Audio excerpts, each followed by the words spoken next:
ভগবান সব সইতে পারে, দুটি বস্তু সইতে পারে না। এক হলো ভক্তির অহংকার, আর দুই হলো ভক্তির চোখের জল। এই দুটো বস্তু ভগবান সইতে পারে না।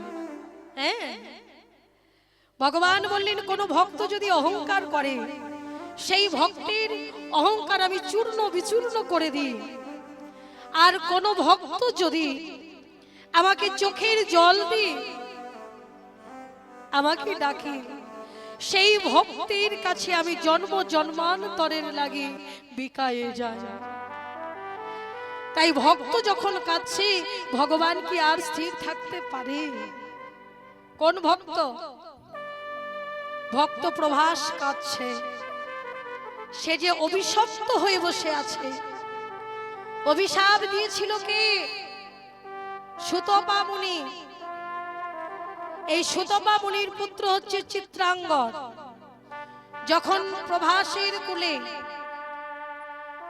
যখন ওই প্রভাসের কুলে নেমে জলের মধ্যে নেমে যখন জল পান করতে গেল, ওই জলের মধ্যে থেকে একটা কুমির উঠে তাকে ভক্ষণ করে নিল।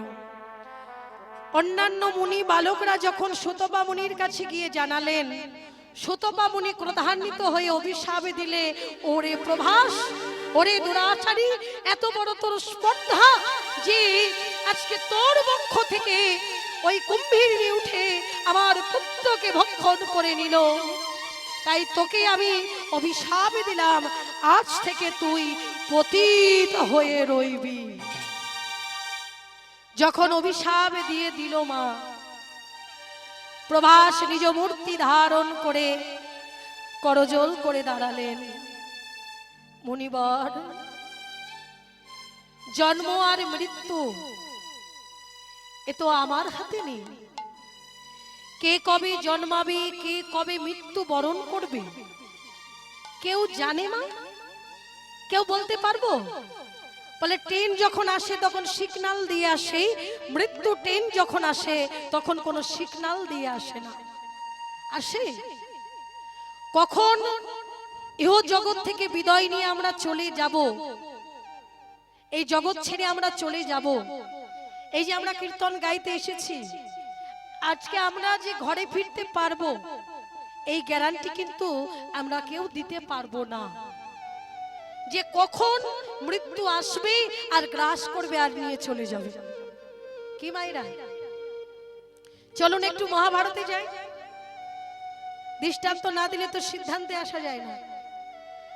কুরুক্ষেত্রের যুদ্ধ কতদিন হয়েছিল মা? 18 দিন ধরে যুদ্ধ হয়েছিল। যুদ্ধ শেষ করার পরে ভগবান শ্রীকৃষ্ণ অর্জুনকে বলছে, অর্জুন তুমি রথ থেকে নেমে যাও। যখন অর্জুন রথ থেকে নেমে গেল, ভগবান শ্রীকৃষ্ণ ঘোড়াগুলো একটা একটা করে সব ছেড়ে দিল। সবার শেষে ভগবান কৃষ্ণ যখন নেমে এলো, রথটা পুড়ে ভস্মীভূত হয়ে গেল।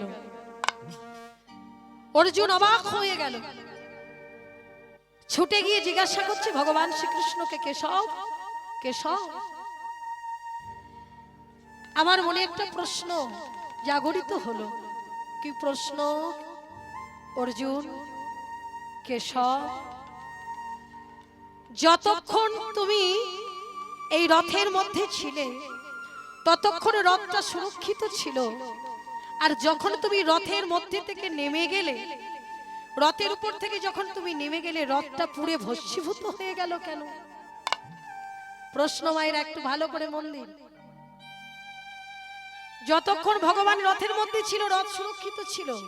যেই রথ থেকে যুদ্ধ শেষ করার পরে যখন ভগবান শ্রীকৃষ্ণ রথ থেকে নেমে গেল, সঙ্গে সঙ্গে রথটা পুড়ে ভস্মীভূত হয়ে গেল। ভগবান শ্রীকৃষ্ণ বললেন, অর্জুন এটাই তো হয়। ভগবান শ্রীকৃষ্ণ আমাদেরকে কি শিক্ষা দিলেন? এখান থেকে আমরা কি শিক্ষা পেলাম? মায়েরা, অর্জুন জিজ্ঞাসা করছে, কেশব, আমার আরেকটা প্রশ্ন আছে আমার মনে। কি প্রশ্ন? বলে 18 দিন যখন যুদ্ধ চলছিল, কিছুক্ষণের জন্য তো তুমি নেমে যেতে, তখন তো রথটা সুরক্ষিত ছিল। কিন্তু যুদ্ধ শেষ করার পরে যখন তুমি নেমে গেলে তখন কিন্তু ওই রথটা পুড়ে ভস্মীভূত হয়ে গেল। কেন কেশব? ভগবান বলছে অর্জুন এটাই হয়। ও মায়েরা, ভগবান আমাদেরকে কি বোঝালেন, কি শিক্ষা দিলেন? যে এই দেহটা হচ্ছে একটা রথ। এই রথের মধ্যে যতক্ষণ আমার ভগবান আছে ততক্ষণ কিন্তু এই সংসারের যুদ্ধ আমরা করে যাচ্ছি, সংসারের মায়ার যুদ্ধ আমরা করে যাচ্ছি। যখন আমাদের সংসারের যুদ্ধ শেষ হয়ে যাচ্ছে, শেষ হয়ে গেল, তখন ভগবান শ্রীকৃষ্ণ কি করলেন না, এই রথ থেকে যখন নেমে গেলেন সঙ্গে সঙ্গে এই দেহ রথটাকে নিয়ে গিয়ে ওই শ্মশান ঘাটে পুড়িয়ে ভস্মীভূত করে দেওয়া হলো, তাই না? হরি ও তোর সোনার অঙ্গ হবে ভঙ্গরে,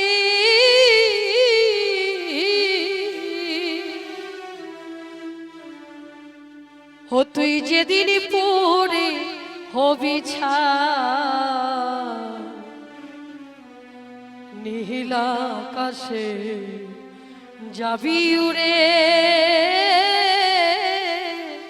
কয়লা রিধোয়া, নীল আকাশে যাবি উড়ে, কয়লা রিধোয়া, ও তোর সোনার অঙ্গ হবে ভঙ্গরে,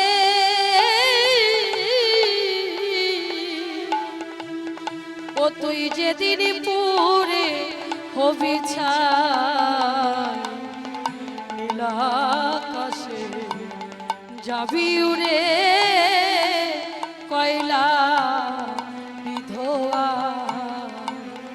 ও তুই নীল আকাশে যাবি উড়ে, কয়লা রিধোয়া, জ্বালিবে অঙ্গ খুচে খুচে, মারবে বাড়ি হারের গিঠে, ও তোর জ্বলবি অঙ্গ খুচে খুচে,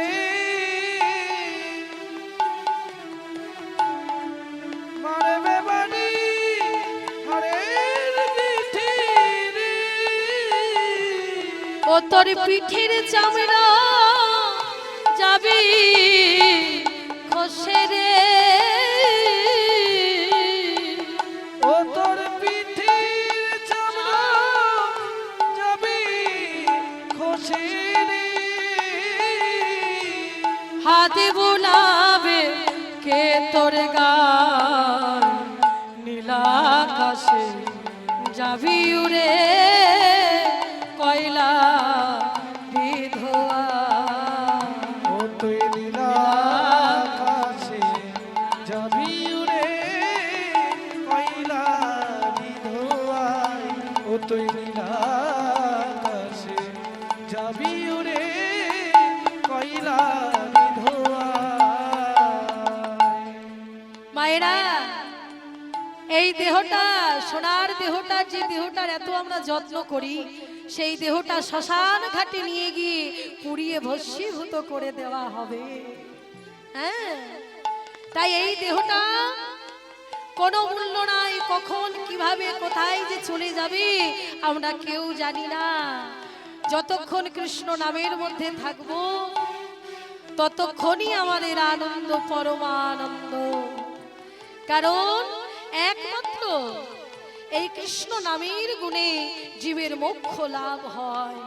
যদি কেউ মুখে কৃষ্ণ নাম করতে পারে আর হাতে কর্ম করতে পারে, তবেই তার মনুষ্য জন্মটা সার্থক হয়ে যায়। তাই গৌর প্রেমানন্দে হরি শেষ গান করে সবাই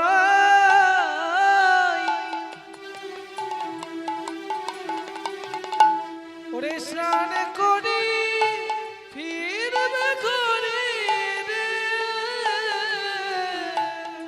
শেষ কাজ করি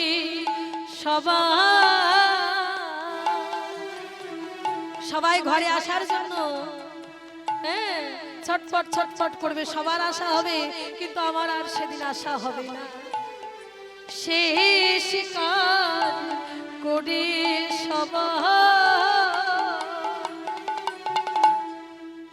ঘরে ফিরে আসবি রে। ওরে দুদিন পরে ভুলে যাবে রে।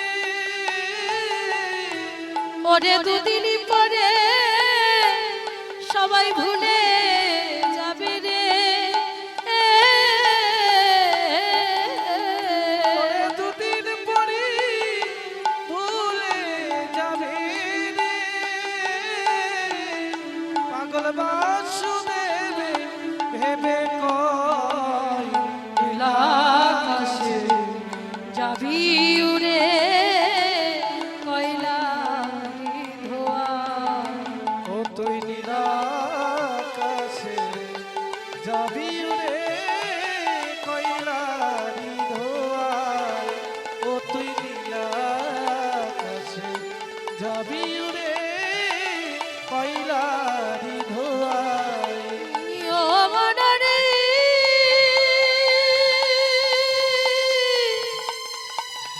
ও মনরে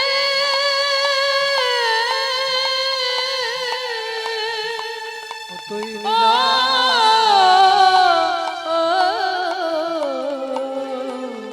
ও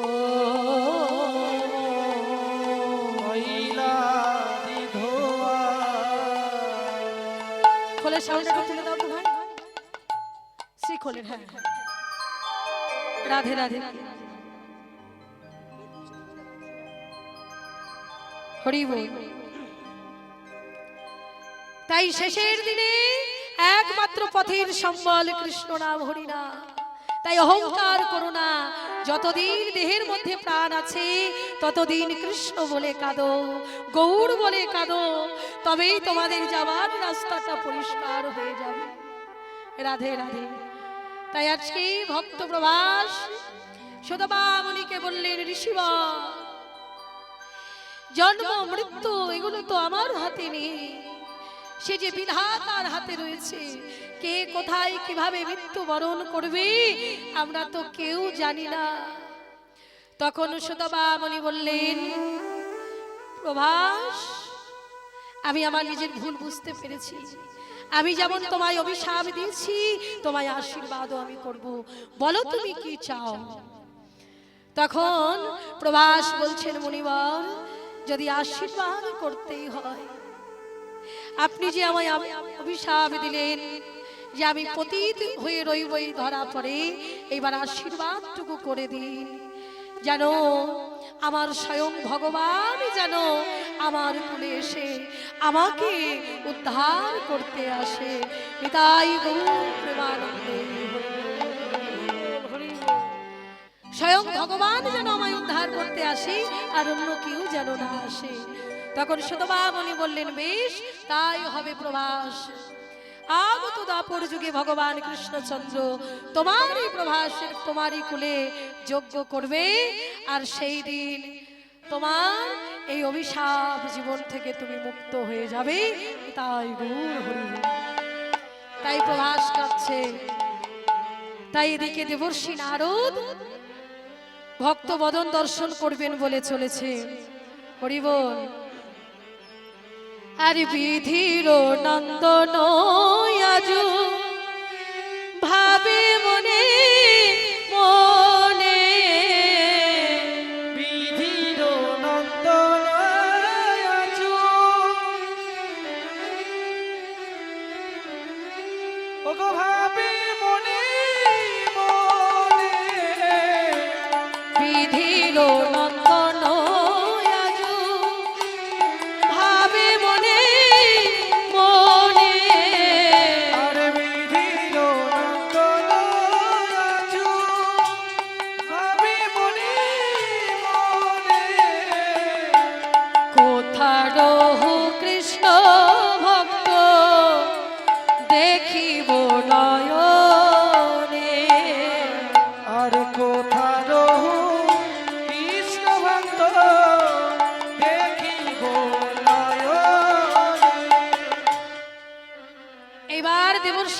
ভক্তবদন দর্শন করতে যাবেন বলে মনস্থির করেছেন।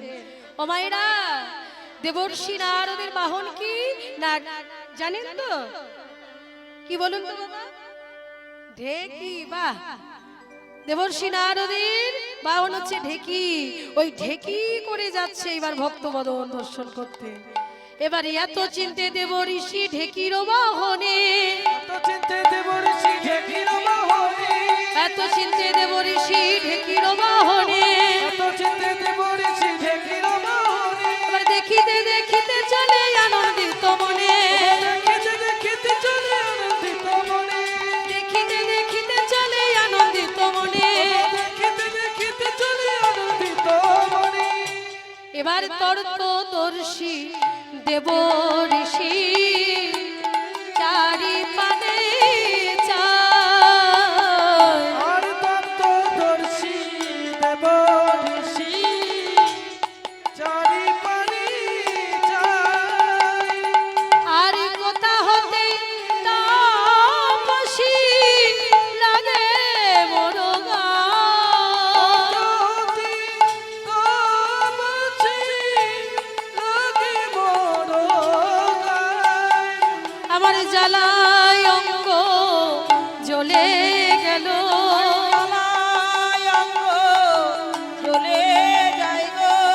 আমার জ্বালায় অঙ্গ জ্বলে গেল। জ্বালায় অঙ্গ জ্বলে গেল। আর কোথা থেকে এত তাপ এলো, জ্বালায় অঙ্গ জ্বলে গেল। কোথা থেকে তো তাপ এলো। আমার জ্বালায় অঙ্গ জ্বলে গেল। কোথা তাই গৌর হরি হরি কোথা থেকে তাপ এলো। হরি হরি কোথা থেকে তাপ এলো। কোথা থেকে তাপ এলো।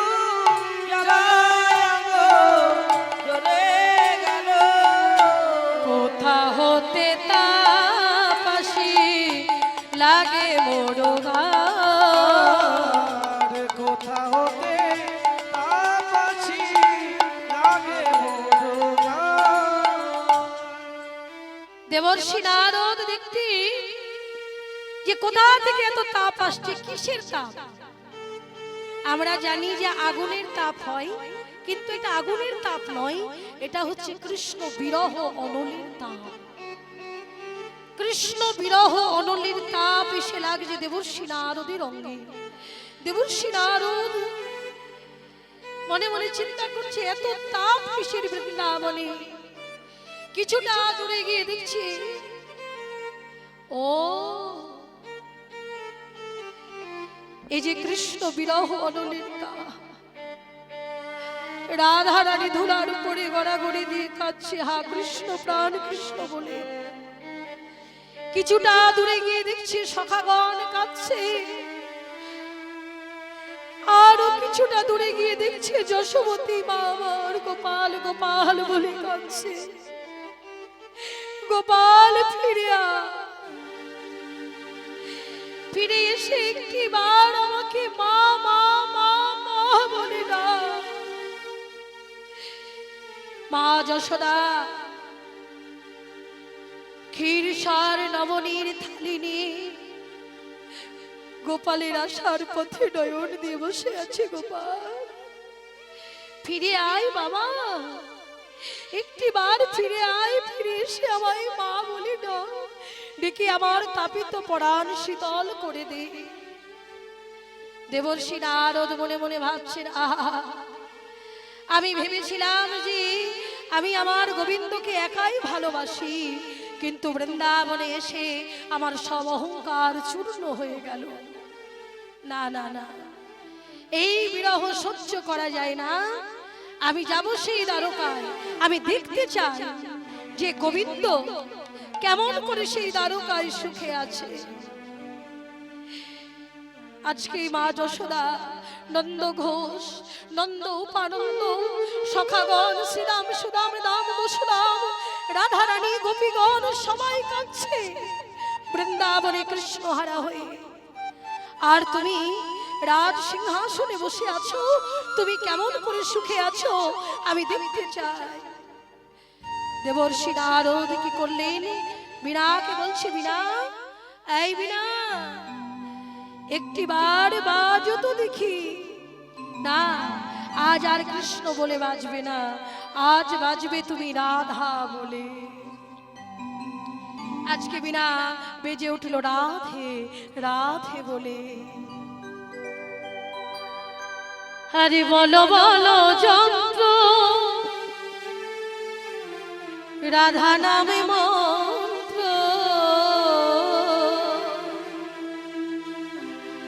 বলো বলো যন্ত্র, রাধা নামে মন্ত্র, রাধা নাম ছাড়া, রাধা নাম ছাড়া গতি নাহিয়া।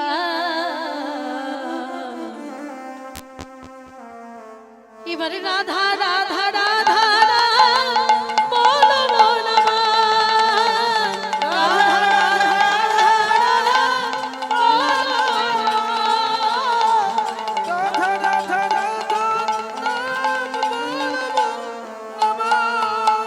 বলো বলো যন্ত্র, রাধা নাম মন্ত্র,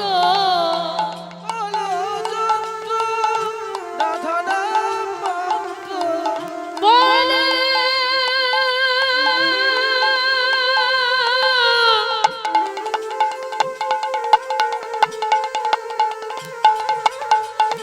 বলো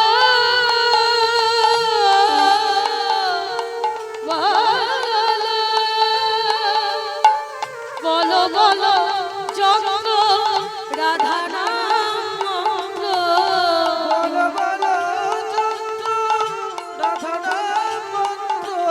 আর রাধা নাম ছাড়া, রাধা নাম ছাড়া গতি নাহিয়া। এই যে মায়েরা সবাই মিলে একটা দুটো বাহু তুলে বলো দেখি সবাই, রাধা রাধা রাধা নাম বলো বনমা, রাধা রাধা রাধা নাম বলো বনমা,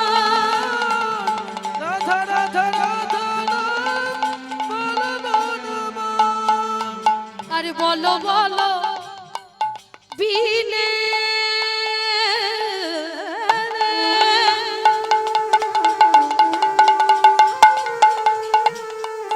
আরে বলো বলো বলো বলো বিনে,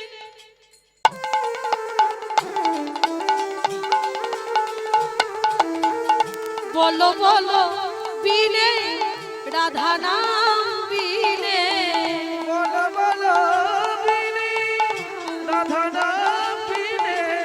আরে রাধা নাম ছাড়া, রাধা নাম ছাড়া গতি নাহিয়া। রাধা রাধা রাধা নাম বলো বনমা, রাধা রাধা রাধা নাম বলো বনমা,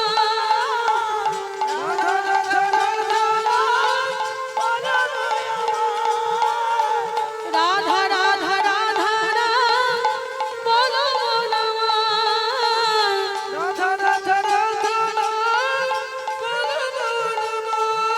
একেবারে বলো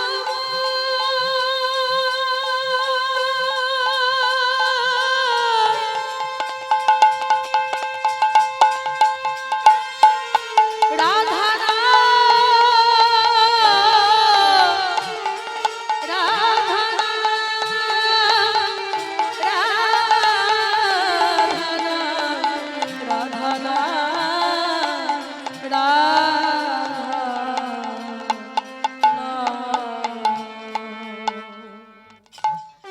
बोलिए राधा रानी की, राधा रानी की, राधा रानी की।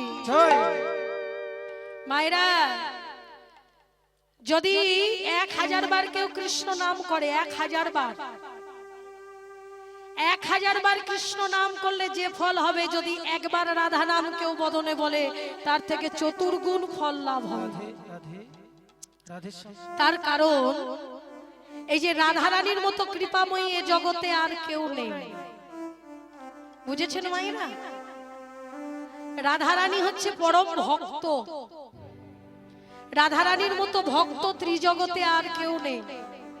আছে রাধারানীর মতো ভক্ত? ভগবান সব সইতে পারে, কিন্তু ভক্তের কষ্টটা সইতে পারে না। এইবার মায়েরা বলবেন, ভগবান যদি কষ্টটা সহ্য করতে নাই পারে, তাহলে রাধারানীকে কষ্ট দিচ্ছে কেন? যেদিন থেকে আপনি কৃষ্ণ বলবেন, যেদিন থেকে আপনি ভগবানের ভক্ত হয়ে যাবেন, যেদিন থেকে ভগবানের নাম করবেন, সেদিন থেকেই আপনার জীবনের দুঃখ দুর্দশা শুরু হয়ে যাবে। এইবার মায়েরা আপনারা বলবেন, যদি ভগবানের নাম করে দুঃখ দুর্দশা শুরু হয়ে যায়, তাহলে আমরা ভগবানকে ডাকবো কেন? হ্যাঁ, যদি ওই সোনা বিক্রি করতে যান স্বর্ণকারের কাছে, স্বর্ণকার সোনাটাকে ভালো করে যাচাই করে নেয় যে সোনার মধ্যে কতটুকু খাদ আছে, খাদটুকু ফেলে দেয়, আসল সোনাটুকু ক্রয় করে নেয়। তাই ভগবান ভক্তকে পরীক্ষা করে যে আমি যে ভক্তকে কৃপা করব,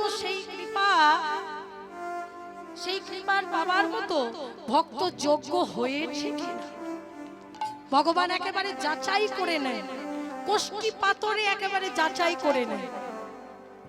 হ্যাঁ, কিন্তু যারা কৃষ্ণ বলে কাঁদে, যারা গৌর বলে কাঁদে, তাদের দুঃখ কিন্তু চিরদিন থাকে না। হ্যাঁ, রাধারানী কৃপাময়ী কেন বললাম শুনুন, একটু ছোট্ট করে দৃষ্টান্ত দিয়ে দিই। রাধারানীর কৃপা না হলে কখনো ভগবানের কৃপা হয় না গো মা। একটা ময়না পাখি, বুঝেছেন? আমরা তো মানুষ হয়েছি, ছোট্ট একটা ময়না পাখি গোকুলে বাস করছে 1 বছর ধরে। প্রত্যেক দিন গোকুলে বাস করে আর কৃষ্ণ নাম করে, কৃষ্ণ নাম করে। ভগবান তার দিকে ফিরেও চায় না, তো কৃষ্ণ নাম করে আর চোখের জলে বদন ভাসিয়ে কাঁধে, ভগবান শুনেছি তুমি ভক্তের অধীন, ভগবান তুমি করুণার সিন্ধু, তুমি দীনবন্ধু, তুমি জগতের পতি, তুমি জগন্নাথ। তুমি যদি জগন্নাথ, তুমি যদি করুণার সিন্ধু, তুমি যদি দীনবন্ধু, তাহলে বলো না ভগবান, কতদিন হয়ে গেল আমি এই বৃন্দাবনে আছি গোকুলে, তোমার চরণ যুগল পাবো বলে, তোমার কৃপা পাবো বলে, কিন্তু ঠাকুর তুমি নিতুই নিতুই চলে যাও আমার সম্মুখে দিয়ে, আমার দিকে একটিবার তুমি ফিরেও চাও না। তাহলে কি আমি তোমার কৃপা পাবো না? বলো না প্রভু, তাহলে কি আমি তোমার কৃপা পাবো না? তোমার কৃপা থেকে আমি বঞ্চিত হয়ে যাব? যখন চোখের জলে বদন ভাসিয়ে কাঁদছে, ওই পথ দিয়ে হেঁটে যাচ্ছে একটা ময়ূর। ওই ময়ূরটা যখন হেঁটে যাচ্ছে, পাশে দেখছে ওই ময়না পাখিটা কাঁদছে। কান্না দেখে ময়ূর বলছে, এই যে ময়না, তুমি এমনি ভাবে কাঁদছো কেন? বলে, কাঁদবো না, আমি 1 বছর হয়ে গেল এই গোকুলে আছি, আমি গোবিন্দ চরণ পাবো বলে, কিন্তু গোবিন্দ আমার দিকে ফিরেও তাকায় না। তখন ময়ূর বলছে, ও ময়না, তুমি গোকুলে পড়ে পড়ে কাঁদছো কৃষ্ণ চরণ পাবে বলে? তুমি গোকুলে পড়ে আছো, গোকুলে থাকতে হবে না, তুমি চলে যাও বর্ষানা, সেখানে গিয়ে তুমি কৃষ্ণ বলো, কৃষ্ণ বলে কাঁদো। ময়না পাখি মনের দুঃখে মনের কষ্টে চলে গেল বর্ষানা। গিয়ে যেমনি কৃষ্ণ বলেছে, ছুটে এসেছে রাধারানী, ময়না পাখিকে আদর করছে। ও ময়না, আরেকটিবার কৃষ্ণ কথা বল না, হ্যাঁ আরেকটিবার কৃষ্ণ বল না। আদর করছে, কোলে নিয়ে আমার রাধারানী। ময়না পাখি সে পক্ষী কুলে জন্ম নিলে কি হবে গো, তার হৃদয়ে যে কৃষ্ণ ভক্তি, তার হৃদয়ে কৃষ্ণ ভক্তি। রাধারানীকে বলছে, ও গো রাধে, আমি 1 বছর গোকুলে বাস করেছি গোবিন্দ চরণ পাবো বলে, কিন্তু গোবিন্দ আমার দিকে একটি বারও ফিরে চায়নি। কিন্তু তুমি যে এত বড় কৃপাময়ী, আমি একবার কৃষ্ণ বলতে তুমি ছুটে এলে আমার কাছে, ছুটে এসে তুমি আমাকে বক্ষ মাঝে জড়িয়ে নিলে। কৃপাময়ী রাধা রানী। রাধা রানী বললেন, ময়না এইবার তুমি চলে যাও গোকুলে, সেখানে গিয়ে তুমি রাধা রানীর নাম করো, আমার নাম করো। ছুটে গিয়ে গোকুলে এইবার ময়না পাখি যখন রাধা রানীর নাম করেছে, প্রাণ গোবিন্দ আমার ছুটে এসে ময়নাকে বুকের মধ্যে জড়িয়ে নিয়ে বলছে, ময়না আরেকটি বার আমায় রাধা নাম শোনা না। তাহলে মায়েরা, রাধা রানী কৃপা করলো বলেই কিন্তু গোবিন্দ কৃপা হলো। কিন্তু রাধা রানী যতক্ষণ পর্যন্ত না কৃপা করেছিলেন ততক্ষণ পর্যন্ত কিন্তু গোবিন্দ কৃপা করেনি। তাই আশ্রয় তত্ত্ব হচ্ছে রাধা রানী, আর বিষয় হচ্ছে গোবিন্দ। তাই গৌর প্রেমানন্দে হরি বল। তাই রাধা রানীর কৃপা ছাড়া কখনো গোবিন্দ কৃপা হয় না। হরি দিন বন্ধু রে,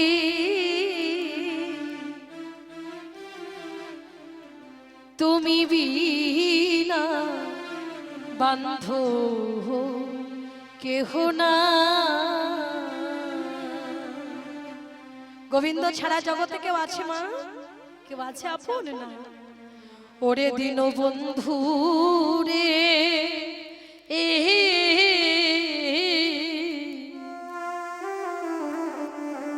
তুমি বিনা বান্ধো ওবে কেহ না।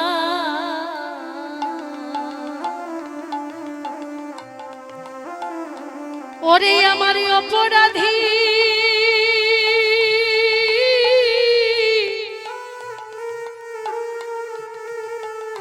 ওরে আমার অপরাধী,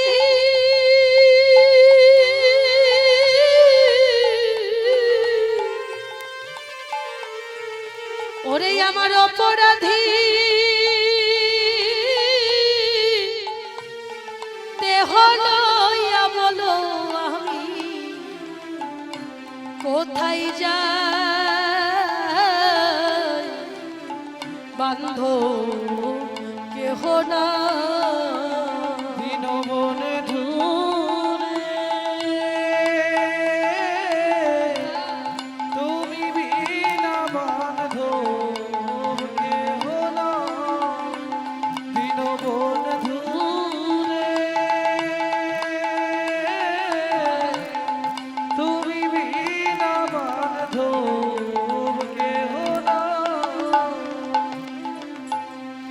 আমি পড়ি মায়া সংসার জালে, দয়াল তোমায় রইলাম ভুলে গো। পড়ি মায়া সংসার জালে, দয়াল তোমায় রইলাম ভুলে গো। এই সংসারের মায়ায় পড়ে আমরা গোবিন্দ চরণ ভুলে বসে আছি গো মা। কত সুন্দর করে বলছেন, আমি পড়ি মায়া সংসার জালে, দয়াল তোমায় রইলাম ভুলে গো। ওরে আমার মনের দুঃখ,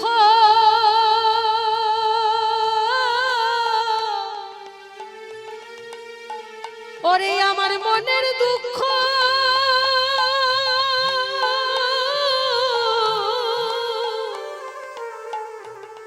ওরে আমার মনের দুঃখ, বোঝার মতো এমন বান্ধ কেহ না, বান্ধ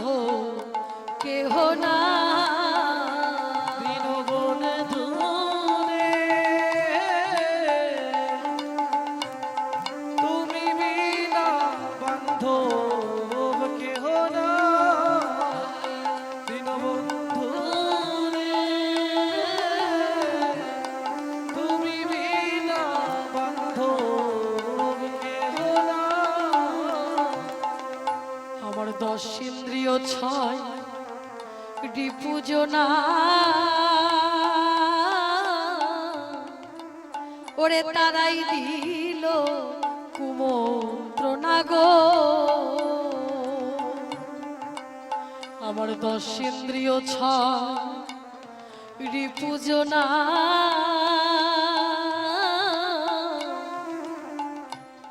তারাই দিল কুমন্ত্রণা গো ওরে আমার মনের দুঃখ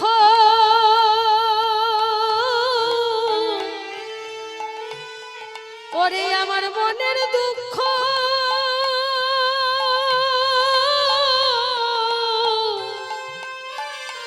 ওরে আমার মনের দুঃখ বোঝার মতো এমন বান্ধ কেহ না বান্ধ কেহ না দীনবন্ধু রে তুমি বিনা বান্ধব কেহ নাই। দীনবন্ধু রে